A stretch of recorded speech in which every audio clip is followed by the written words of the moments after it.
writing it down, because I think that can sometimes put people off a little bit, because they feel that they've got to write it all out, or as soon as they're coming up with the ideas, they've got to write them down straight away. Whereas I think actually if you were to record everything that you write, and that was your way of writing, that's just as valid. And I actually do that. I write a lot by recording, and then I only write it out on by handwrite it out or on Sibelius really quite near the end, when I try to go, oh my goodness, what have I actually written, and try and work it out. So just to say that I don't want anyone to think I'm saying writing, like, you can write it down, but I don't think that you have to.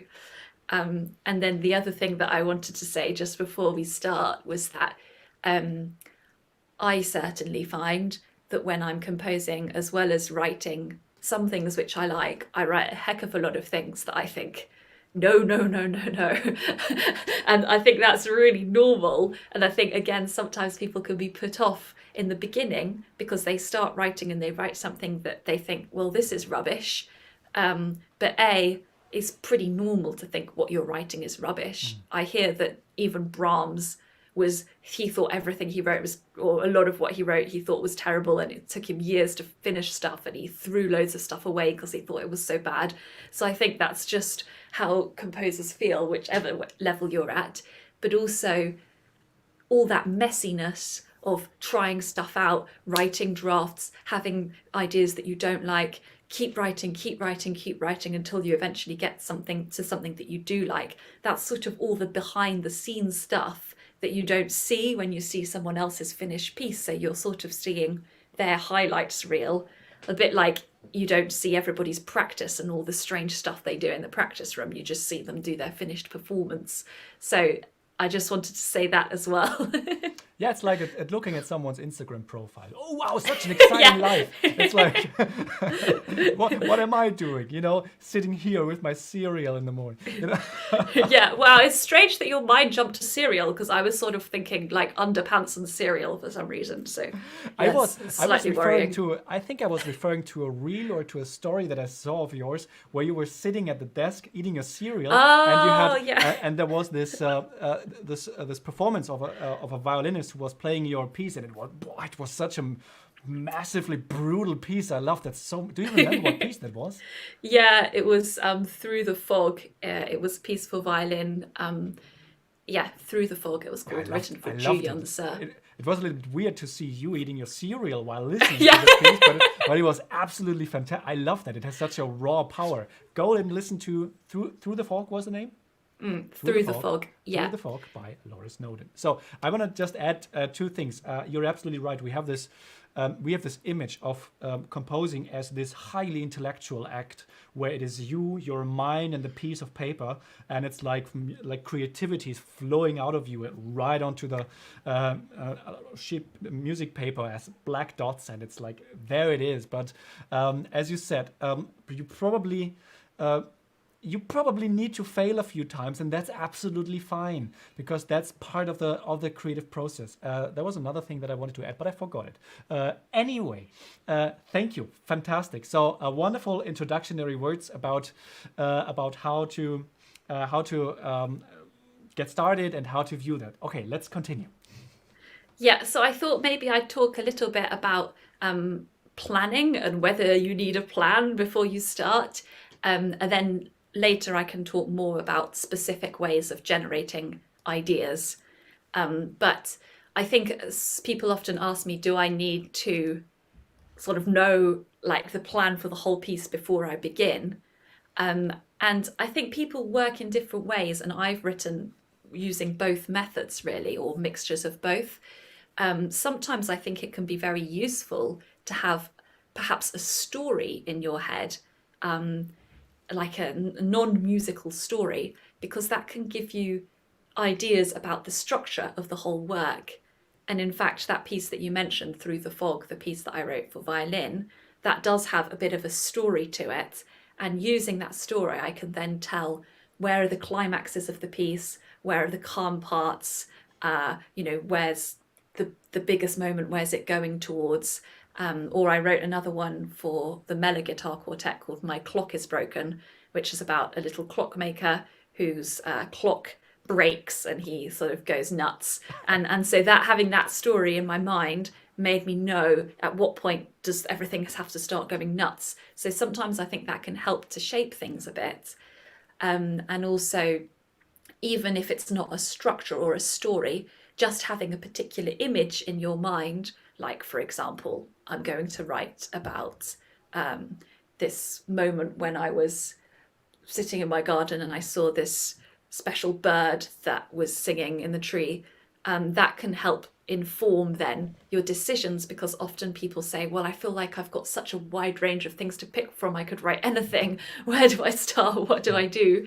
So for some people, I think possibly starting with an image or a particular feeling or a story can be quite useful. That's wonderful and funny that you said that. I had a live stream with a wonderful artist called Borbala Sheresh, and we were talking about this view as a performer, as interpreter, where we actually impose stories on pre-existing pieces that help yourself with finding a unique way of interpreting and actually like engaging your audience through storytelling in the music, so that you have a story in mind that is conclusive, that makes sense, and that helps you shape the dynamics and the phrasing and everything within the piece. But of course, stories inspire us to write and create things, because we're humans. Like human nature is based around like stories. You know, we tell each other stories all the time, and doing this through music is a wonderful way to structure and to actually get started, I think, in the process. Wonderful, absolutely. Yeah, well, I think with what you were saying about using it for when you're interpreting a piece of music that you're performing, I think one of the good things about that is that it gives you, like you say, it gives you something to latch onto. So you're not thinking, it sort of takes you away completely from thinking about the technique of things or how things are put together, so that you can envelop yourself in the story. And I think it's a little bit with the same with the composing, that it can just give you something else to latch onto other than the sort of building blocks and technique of the composing. Having said that, some people also, I think it's also perfectly valid not to have a plan, not to have a structure, maybe just to have a general feeling or a sort of sense of something, and kind of just to start with anything. And just, it could be you start with a chord, it could be a single chord or a tiny little bit of melody or just a particular feeling, and you just keep writing and you just try different things, and it's all a big jumble, and you put it into something. In the end, you sort of work out what the thing is as you're going along. Because I do think for a while I sort of thought that I had to start at the beginning and I had to, make it all make sense, because it's almost like a feeling of control. I want to know what this is. I want to be able to plan it. I want to understand what's happening. But actually, for example, the British author Philip Pullman, who writes fantasy books like his Dark Materials, I don't know if you know him, but yeah, I think it's a British thing. But he said, I heard him say in an interview that he thought it was a shame that children have to plan their stories before they write them, because at school they're made to plan them first. Because he said you're better off just writing, because then you know what you've got, then you know what the contents is, and then you can make sense of it afterwards and work it out later. And I think James Acaster, who's a British comedian who I really like, I remember him saying something similar as well, that in an interview, that he writes his whole shows, like 1 hour long shows, and then only when he's finished, when he looks back at it, is he able to say, oh, now I see what that was all about. I kind of get what that was now. So it is sort of that feeling that you don't have to know everything in advance about it, and you could just spend 10 minutes a day doing some stuff, doing something, and that eventually it might start to come together. Wonderful. It's it's a little bit like working when you have this block of wood, there's this massive thing, and then you start working with it instead of building it piece by piece by piece, where you constantly want to think about the integrity and the stability and the fragility of everything. It is a valid process, of course, but I think, as you said, it's sometimes it's just better just to immerse yourself. It's funny that you're already talking about the process and possibilities that you can do. We have one question that I want to refer to you by Kevin Lowe, classic guitarist. He says, "Hey Laura," and this question comes from YouTube. So awesome to see you here first. I think too. Here's a question for you. I wanted to ask what your compositional process or timeline typically looks like. Thank you so much. Ooh, that's a good idea. Kevin Lowe, hello. Kevin Lowe is the most incredible guitarist ever. So everyone must Shout out watch to you, him. Kevin. Yeah, shout out to Kevin Lowe. Kevin Lowe, Kevin Lowe. Okay. Anyway, yes, what was the question? I got distracted by the Kevin Lowe part. It was what's the process, Process or and what's the timeline? timeline? Yes. Yeah, I mean, I think it varies from piece to piece. But I like to allow 3 months for most pieces, unless it's something very short, like if it's maybe a minute or two, I might allow less. That doesn't mean I always give myself 3 months. I'm just saying that in an ideal world, that's what I would like. And the reason is because I think I need a bit of breathing space to, just feel calm enough that I don't feel rushed and stressed about it, because I feel that I can think more clearly if I'm not in a rush, although obviously a deadline sure does help to get things done, but it's nice to feel that you've got a bit of time. Yeah. And also, taking a little break from it sometimes, having a day off from it, going for walks, sleeping. I think it's during those times that a lot of the cogs start to whir and that stuff actually starts to happen. It's not necessarily when you're doing the writing. And because I often think when you're writing is when you're thinking about the problems and sort of you're realizing, right, this is a problem. Why is this a problem? And you're not necessarily knowing what am I going to do about that. And it's sometimes when you take a step back and you go for a walk or you're in the shower or the next day, that answers start to come to you, which I think we talked about in the practicing live stream as well. But for that reason, I do like to have probably more like 2 months. I'm saying I allow 3 months because I know I'll probably faff around for the first month and then have 2 months left, something like that. But and the timeline would sort of be, for me personally, probably wouldn't be trying to pin things down too early, because I like to be in that flexible space of, oh, I'm not sure what this is going to be yet. There's lots of options. So I'd probably just be writing and trying stuff out, and sort of, making my way along gradually. And I could start with anything. I might start with a story. I might just start with a resonance that I like on the guitar. I might start with just a particular feeling. And then I'm just sort of every day coming back to it, adding a little bit more, maybe trying something else from another section, trying to think about it differently, add stuff. So it's very random, I feel. It's not random because there is a bit of logic to it, but it's not linear, and it doesn't go. Sometimes you have a really good day, you're like, oh my god, I'm so inspired, and then it's just, I'm the worst composer in the world, this is terrible, oh yay, this is amazing, this is terrible. So it's so sort of up and down. So the process is sort of, kind of scrabbling around and very up and down, but sort of just trying to keep going and trying to like push my brain a little bit to not get stuck in loops and not just keep writing the same thing, but trying to break out of the loops a bit. So I don't know if that really answers the question, Kevin. It's super interesting. It's like I have a follow-up question. Do you impose this this timeline? Do you impose this only on commissioned pieces or also on personal projects, like on your pieces that you want to write? I think for my personal projects, unless I have given myself a deadline for a reason, I've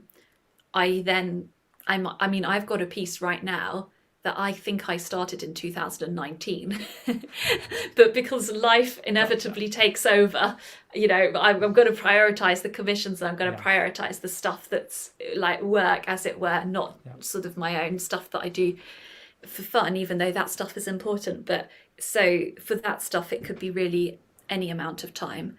And it's interesting as well, because I do think you never know how quickly you might write something as well. I wouldn't want to assume that I need ages, because I might just pop something out in a couple of days. That could happen. And it actually has happened sometimes. Sometimes something has just come very, very quickly, maybe in a couple of weeks. So that's why I allow the 2 months in case it doesn't. but it could just pop out, like, so it's very random, I think. Yeah, wonderful. So interesting. So I have some notes here, and the notes at the end of the section that we are currently at says mention versus shed. What does that mean? Well, that was I heard, and I don't know who said it, and I think it was an author quoting another author, possibly quoting another author. So it's a very distant quote, but what it was something like, when you start out writing a piece, you think you're going to create a mansion, and actually what you end up with is a perfectly serviceable garden shed. But I think the idea was that often before you've written something, before you've actually gone through this whole process, an idea can seem so grand, so magical, so glorious. And through the process of actually doing the blimmin' thing, you can lose some of that. It's almost like, oh, it's not that grand idea in my head after all. This is just me writing some stuff as usual. And I think that is normal. That's from speaking to other people who write a lot, whether it's novels or music. I think that, and comedians, because I'm obsessed with this podcast called The Comedian's Comedian, and he interviews comedians about their creative process. It's actually really relevant to composing, but that's often what they describe as well, is sort of like they've got this grand idea, but then actually doing the stuff is just kind of seems to ruin it all somehow, and it often ends up completely different from what you first thought it was going to be, because you have to adapt the plan as you go along. Sometimes even the idea you had in the beginning that the whole piece was based on, by the time you go through the process, that idea is not even in the piece anymore. That sometimes happens to me. So it's like the process is the interesting bit, I think, and that's where it's at. But arguably, having something that you've actually finished, even if you think it's no good, is maybe a more valuable experience for you than a wonderful magical idea that you haven't done, because actually once you do it, it always makes it bad, but that's no reason not to do it. Man, that's so interesting. I had the same impression when, I think I was 17 or something like that in school. I had this prog rock band, and I was dreaming about a melody and about this grand like rock symphony that spans across an whole evening, and I was trying to put this on paper and was trying to fiddle around with that, and was like, maybe at the end it was just a single riff that sounded cool, but it was a cool riff. So I absolutely feel what you're saying, that you think the idea that you have is this big thing, this whole probably symphony or whatever, and then you start to work around with it, and it's a fine little piece. Once you did all your fine tuning, finessing, and everything, it's a fine piece, and but it's at the end, it should always be a thing that was created out of love for the act of doing it, and I think then great things can happen. I have one question from our tonebase community actually. The question is, and you don't have to answer that, but I wanted to ask it because I think it's fascinating. The question is, was Bream aware of your joy of composing, and did he have any reaction to it? Maybe then you should also talk about your backstory that you have with Julian Bream, maybe, if people don't know. Yeah, he knew that I composed, and he was encouraging about it. And I think he'd said that he'd heard one of my pieces on the radio once, on Radio 3, because he Nice. listened to Radio 3 a lot. And for my second concert that I did for him, because he put on these concerts at the Wigmore Hall in London, as part of his Julian Bream Trust. And they're every 2 years, and this is still going on today with he has sort of young guitarists doing premieres of new pieces he's commissioned alongside a program of stuff. It used to be a program that he devised, but I'm not sure how they come up with the programs now. But regardless, he, in the second one, I remember calling him to ask about what do you think I should play for the encore, and I said I could do a Mertz piece, or I could do this folk song arrangement, or I could do my own piece. And I said, it's quite hippie-ish and it's got singing. And he said, oh yeah, do your piece. So I think that's, I take that as encouragement.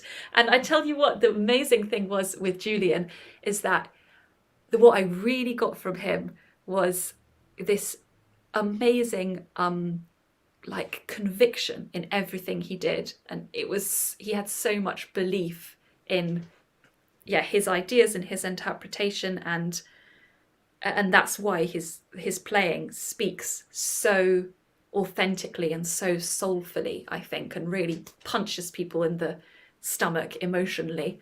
And I think that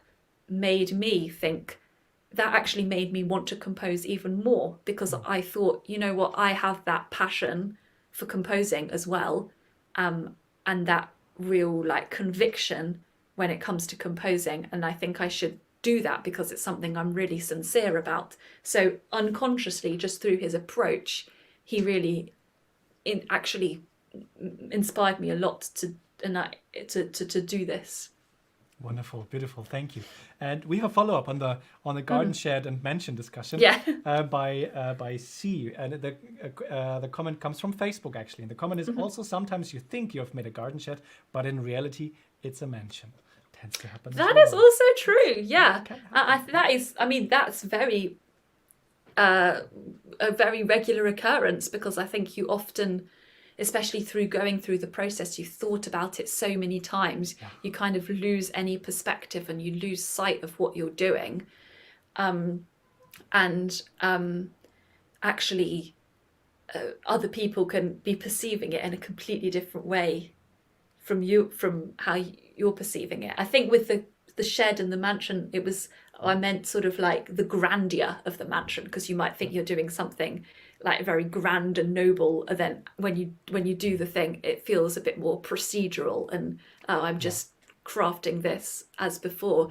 But it's true actually that it could go the other way round, because sometimes you're maybe not the best person to judge what you've written.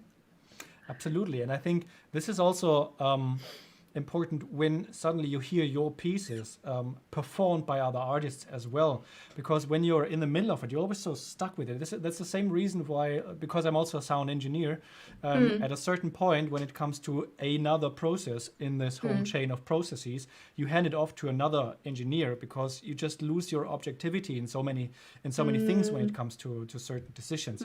So definitely interesting one. So let's talk about our next section. Let's talk about generating ideas. Yeah. So I was just trying to think about how people might go about, coming up with ideas and initial ideas. One thing I was thinking about was, because I do a lot with recording, I often will just record myself playing, and I'll play lots of stuff. So basically, and then basically improvising and recording. But just put the recorder on and just play stuff. It could be that I stop to think. It's not like an improvisation where I can't stop or something, but it's essentially improvising. That could be as well on the piano, or it could be singing, or it could be on the guitar, it could be anything. And then the next day I would then listen back and see, is there anything in there that I like? Because you might find that you've played around for 10 minutes and actually 3 seconds of that like with your riff, your riff that you got that you liked, you might find, oh, actually, there's something in this that I like and that I could use. So that's something that I do a lot of.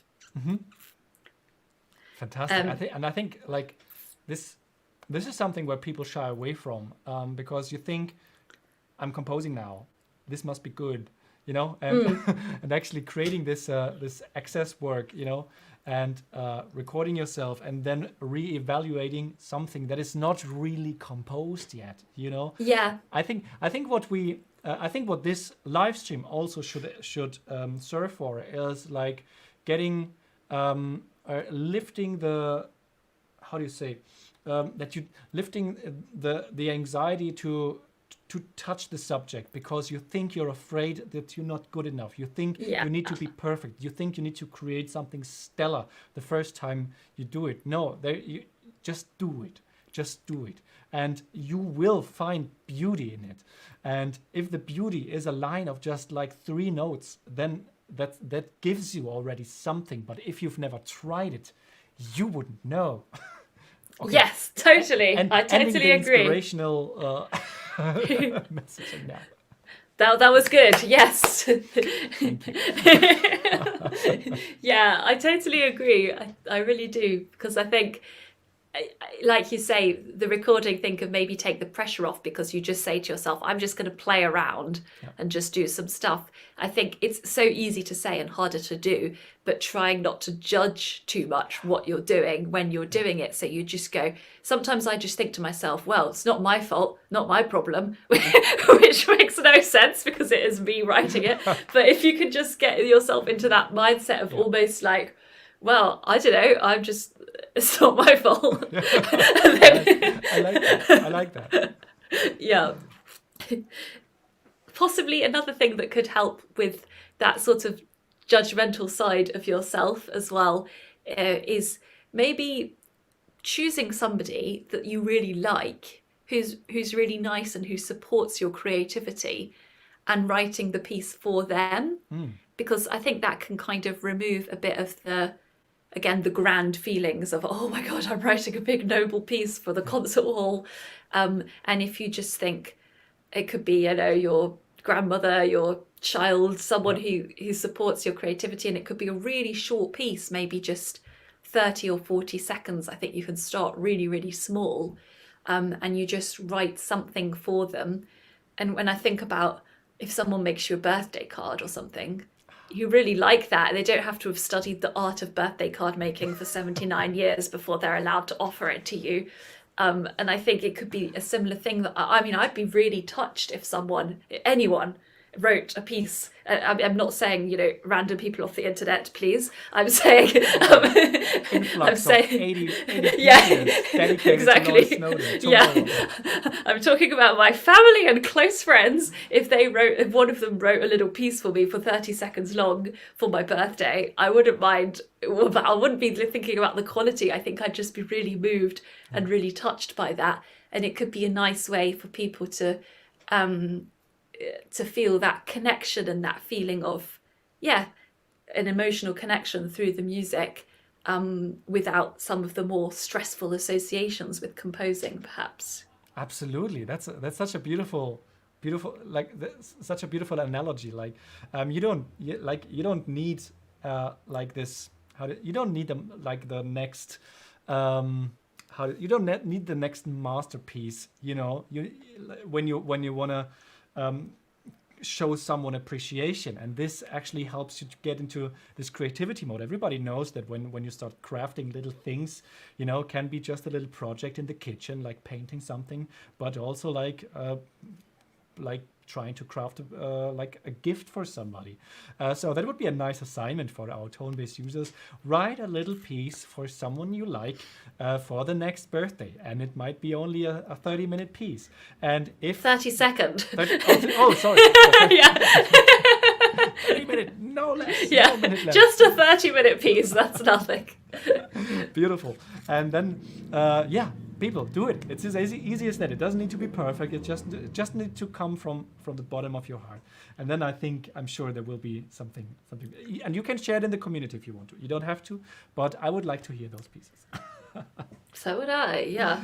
Wonderful, wonderful. Did you do that for someone? Yes. That's super personal. I'm sorry, but, Yeah, but no. you wrote in your notes "Song for Maria," which is why I Yeah, was yeah, thinking, yeah. Well, yeah, I did too, actually, because in the beginning of lockdown, I felt a little bit disconnected from my creativity and I was a bit confused about what I was doing. And then my dad suggested, oh, you could try writing some pieces for people. And I think one of my grandmas had her birthday coming up, so I wrote a song for her in French because she is French. And then I was commissioned to write a piece for the LCM syllabus for grade 6. But I wrote a piece. I can show you a little bit of it. Oh, It was lovely. it was a piece for my sister, who's called Maria, because the day that she was born was the greatest day of my life. So I wanted to just honour that with this piece. And it was really nice, actually, because I was so lost in that beginning of lockdown and sort of thinking what is going on. And it was nice to latch on to somebody I love and latch on to sounds. I didn't latch on to her. I stayed a respectable distance away, but to emotionally latch on. Beautiful. So yeah, this was a little bit of that piece.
Back to the beginning, etc.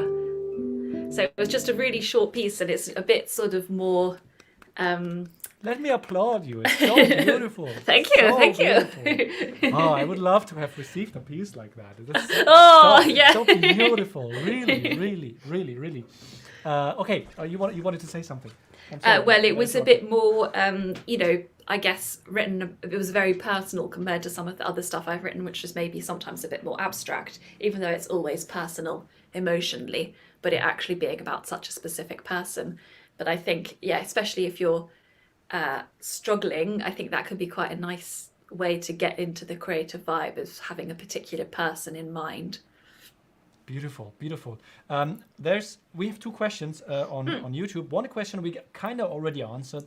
The question is if you like to improvise from time to time, and we've talked about that in the recording bit. But the other question I think fits perfectly in there because I think I heard some influences in that piece, particularly a little bit some Torroba Sonatina's second movement. There was some beautiful harmonies that got a little bit like that. And the question is by Stefan Wertz. Hello, Laura. Which composers have influenced you, and how did you manage not to imitate them? Yeah, that's an interesting question. I mean, I've been influenced by so many different composers. I love, within the guitar, I really love Barrios, classic, but I just think he's just the coolest person. He's just too cool. And his slow movements, like his slow pieces, I think are just so gorgeous. It's spectacular. And Favorite also I piece love, now? I'm just going to say Una Limosna now. Beautiful. Yeah, of Barrios, Agreed. my favorite Agreed. Barrios. Yeah, of Barrios. Agreed. Is that yours as well? Oh, I okay, love it. yeah. I think I love it. Yeah, well, it's hard, with Barrios pieces, it's hard. There is so much good stuff, Yeah. Also, like I would have, like I'm not sure between Limosna, Paul and Amor de Dios, or maybe Julia Florida. Yeah. Also a beauty. Yeah. Good stuff. So good. And I love Philip Houghton as well, the Australian composer. He had a really big impact on me, and we had this big email correspondence after meeting. We exchanged, probably 40, 50 emails, and they were really inspiring and really helped me with my composition. So in the guitar world, I'd say him. But outside of that, I mean, a lot of really diverse influences. I love Laurie Anderson. I love Björk. There's a British composer here, Anna Meredith, who I really like. So it's often, I sort of, Anna Meredith is not a singer-songwriter, but I like, I quite seem to enjoy people who kind of write and perform their own stuff that's maybe a little bit alternative, like maybe alternative pop, or I don't really know what you'd call those things. Because I find that very interesting when you're seeing like the words, the music, the visuals, like the dance, the costumes, everything, and how it all combines into one epic thing. So I just find that really inspiring. So I've been influenced by a lot of different things. I don't know how to make it not sound like other people necessarily, but I think certainly it's not a problem if you do find yourself writing things and you end up sounding like others, because I think that's part of the process. And one thing that Philip Houghton said to me in his emails was he thought there was a bit too much pressure sometimes on students to find their original voice really early on, and he was a bit like, maybe just writing pastiches or writing in other people's styles is also fine and fun and useful. Yeah. And all the babies sound the same anyway, It's cute, yeah, of course, but yeah, it's a baby. I have one question for you by Barney, and the question goes into the direction of what to do when discouraged, what to do when stuck in being in a place. The question is, how do you avoid being discouraged from critics, since many of the great masters had initial negative reviews, but the works ended up as famous masterpieces? Ooh, that's an interesting question. It's hard not to be influenced by people saying bad stuff about things that you're doing, isn't it? So it's I don't know. I think one option is just to not read stuff and ignore it all, but I think it's quite hard to do that. So I think, the only thing I can really think is that if you believe in what you're doing enough, and you have a community of people around you that do support you and do believe in what you're doing and are maybe doing quite similar things and looking at things in a similar way, at least you have that community of support. So if, for example, some people were saying they don't like something you're doing, you might have other people in your community who say, oh yeah, I've had that too, or just ignore it, or maybe a really established person in your community who's had the same thing. Because that's the thing, sometimes I look at a film that I just think was incredible, like the best thing, like a TV show or something. In fact, I saw one recently and I was like, this is the best thing I've ever seen. And there's nothing better than this. It's incredible. And then I think I saw like a 4 out of 5 star review for it.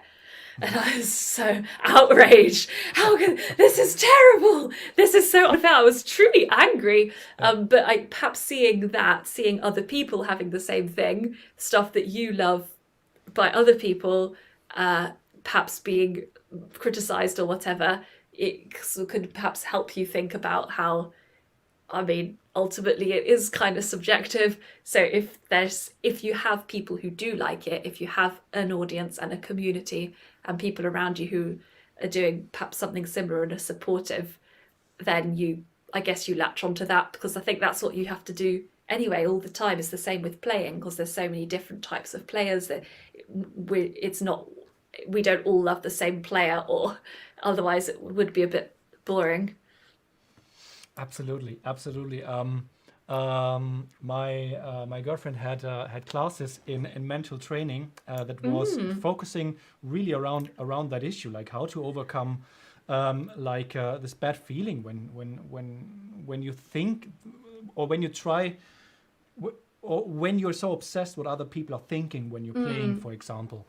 And there was an interesting discussion around that. It's like, imagine you're a pâtisseur, a baker, and you make a wonderful strawberry cake, like with cream and strawberries, beautiful and white. Some people prefer chocolate cake, and there's not much that you can do, because your specialty is your strawberry cake. So should you stop doing the strawberry cake that you love so much just because some people like chocolate cake? No, of course not, because there are still enough people who like strawberry cake, So, and I think that's something very important.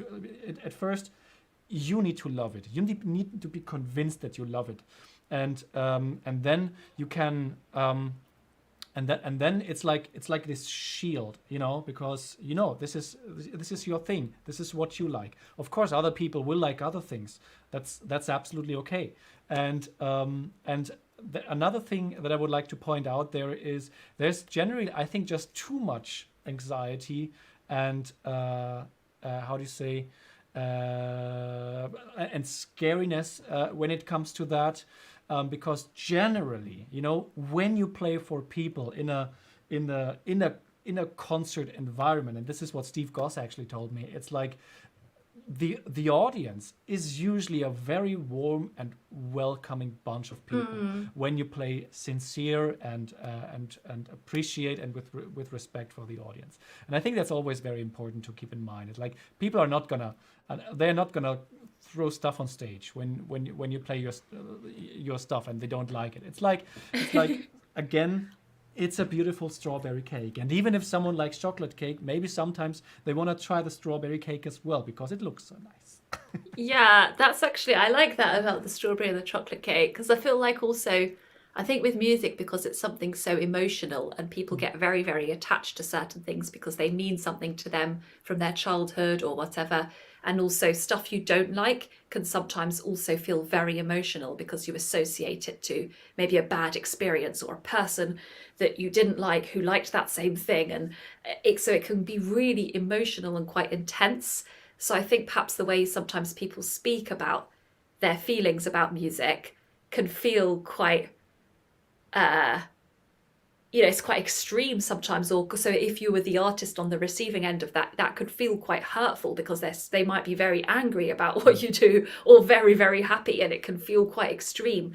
But when you think about it, I think that's because of what music means to people, and it makes them feel these different things. And we're probably the same, like you and I, we probably have things that we think, oh God, I really can't bear that thing. It's not really personal, we just don't like it, or something that we just love that makes us so happy. So it's sort of always there, like the strawberry and chocolate cake.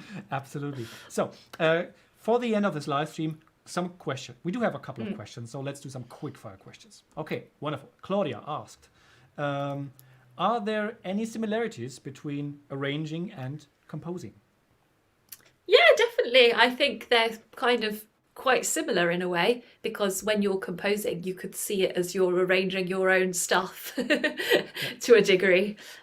So I definitely think, yeah, I think it's kind of coming from the same part of your mind. Absolutely. And the next question like goes into this reiteration of your own compositions. The question is by Brooke. I struggle to getting ideas to paper quickly and often lose focus with endless revisions. It takes a lot of energy for me to stay in a composition mindset for very long. Ooh. Suggestions? I mean, I don't know if I do try to stay in a composition mindset for very long, because I have quite a lot of breaks, and I'm the same with practice. But what was the first bit of the question? Sorry. The question is struggle to getting ideas to paper quickly and often lose focus with endless revisions, and takes a lot of energy to. Yeah. Process it. Yeah, I do think it does take a lot of energy, because you're trying to pluck something from nothing, and it is quite draining, and it's quite intense. And I find I feel like my brain's really tired from doing it. I definitely think the recording thing could be useful, because then you like recording improvisations so that you can come out with things a bit more quickly. And you could give yourself a sort of a deadline, like I'm going to try and come up with something quickly in 3 days, a bit like how we said with writing something for somebody, something quite low key, but just I'm going to try and write a little piece for someone that's a minute long and try and finish it within 3 days, and whatever it is by the end is what it is, so that you can't angst over the endless revisions. Deadlines are useful for that, because otherwise you could just go on revising forever, really. It's hard to know when to stop. And I think as well, I did something quite interesting recently, which was that I was doing improvisations with dancers, and the dancers were moving around, and I had to improvise to what they were doing. And I thought that's quite a useful way to also bypass that very critical part of you that's going, that's bad, because you just have to play.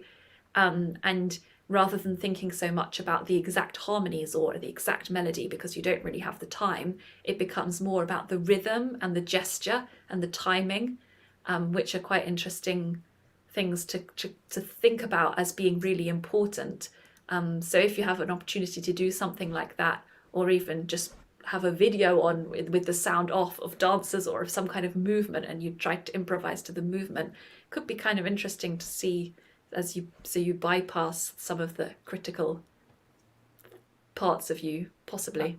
Absolutely. And the next question that comes from YouTube is goes a little bit into that direction. If you have some go-to stuff. Okay, let me ask the question. Can you discuss some of your favorite textures to use when composing solo guitar pieces? You have a lot of colorful and interesting ones, like The Strange World of Spiders. Yeah. Oh my God, feels like an endless question, because I love me a guitar texture. but I really like, I don't know if you'll be able to hear very well on here, because I'm just on a sort of computer microphone, but I just love harmonics in general, and I love chords that are comprising both normal notes and harmonics. So in one of my pieces, like this Changing Sky, I've got these chords where you've got mixtures of harmonics, normal notes, and open strings, things like this. Hang on, I need to tune up.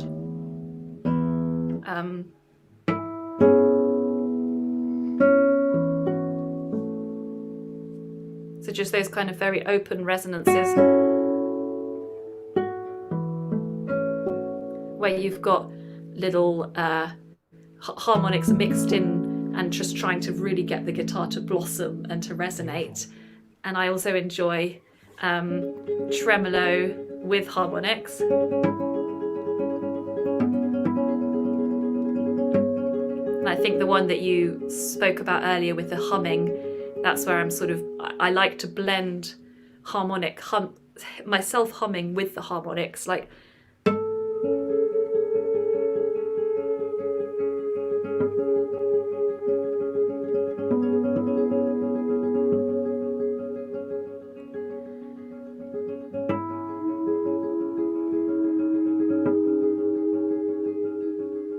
So you can kind of create these bends by bending the harmonics. So things like that. So I like this sort of very ethereal sounds. I also really like, I mean, this is really random, but I just love just repeating. That's not even a texture. I just love like dum dum dum dum, because my boyfriend always jokes like that. I'll come in and be like, I've had a great idea for a piece. It goes like this, dun dun dun dun dun dun dun dun. But yeah, and I like using the glass slide as well, like in the Strange World of Spiders piece. Man, that was beautiful. Haunting. Cool. So, a couple of questions. Question by Brooke. Modeling a piece based on another tune is also good to get out of the starting blocks. Agree?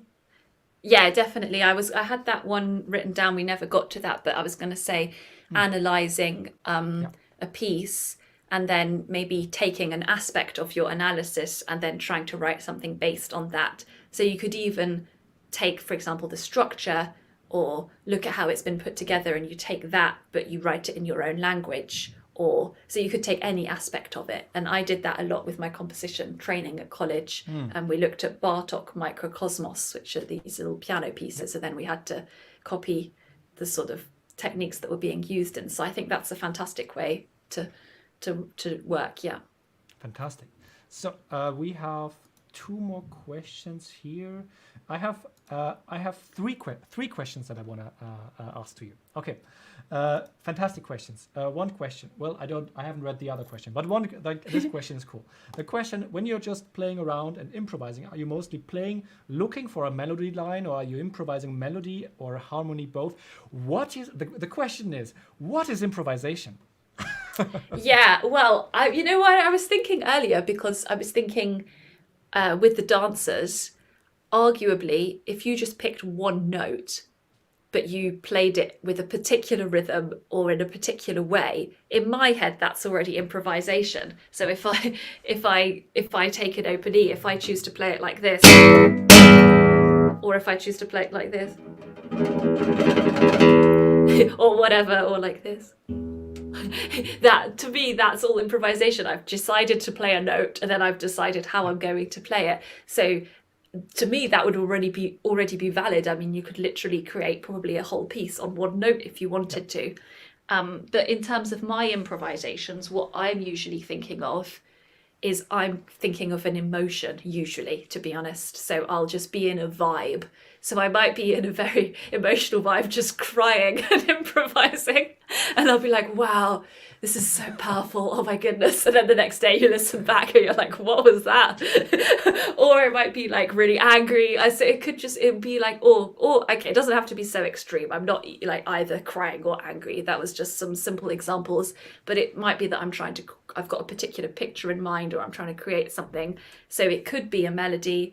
It could be a melody with chords. It could be just chords. It could be anything, because I will start with different things on different pieces. Because as you hear there, when I played Song for Maria, it was very melodic, wasn't it? It was like clearly a melody and chords. Whereas that thing I was playing just now with this changing sky with the hums and the harmonics is not really. There sort of is a melody in my head, but not quite in the same way. It's more about texture and resonance. So I could be playing around with anything really in the improvisations, I think.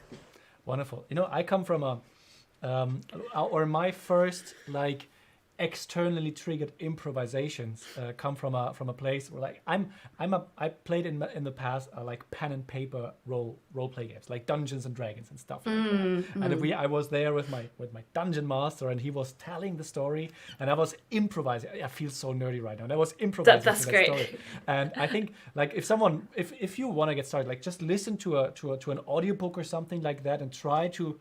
If you're lacking this, nobody's lacking it, but if you want to have some external input, just get external input. You know, could be a beautiful screensaver as well, and just try to find something that accommodates that. Wonderful, man. Talking about my Dungeons and Dragons. Fantastic, nice. So next question, fantastic, interesting question. I know because there's this beautiful documentary by Julian, I think My Life in Music, where's the scene where he also plays with Indian musicians.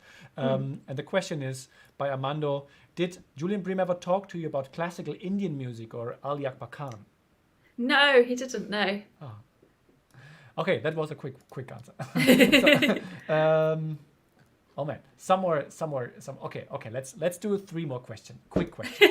Like, could you recommend a few books that had been very important for you as a composer? And congratulations for all your contribution to the guitar music by Jose Cueto. Oh, thank you.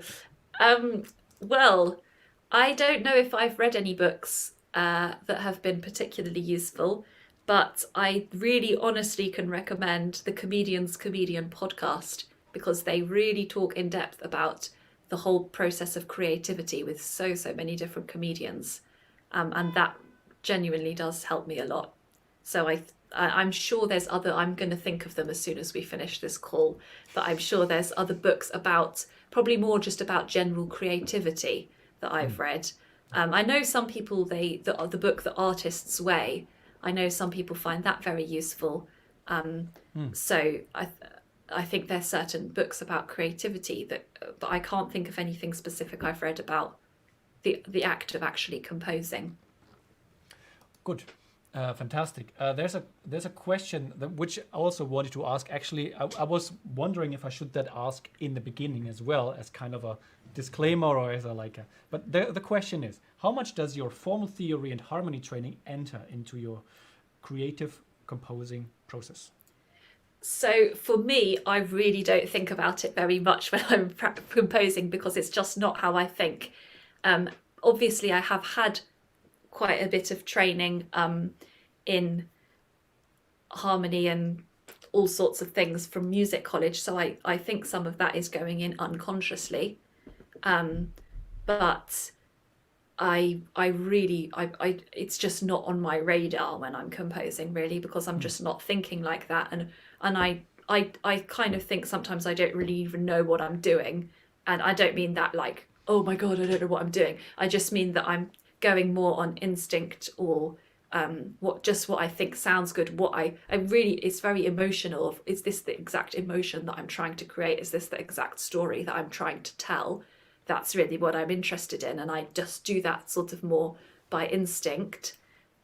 So I don't think in a very particularly technical way, or I wouldn't, if I had to analyze the pieces, I'd have to go through and be like, right, okay, let's analyze this. I wouldn't necessarily know everything about them. It's because it's not quite how I've been thinking.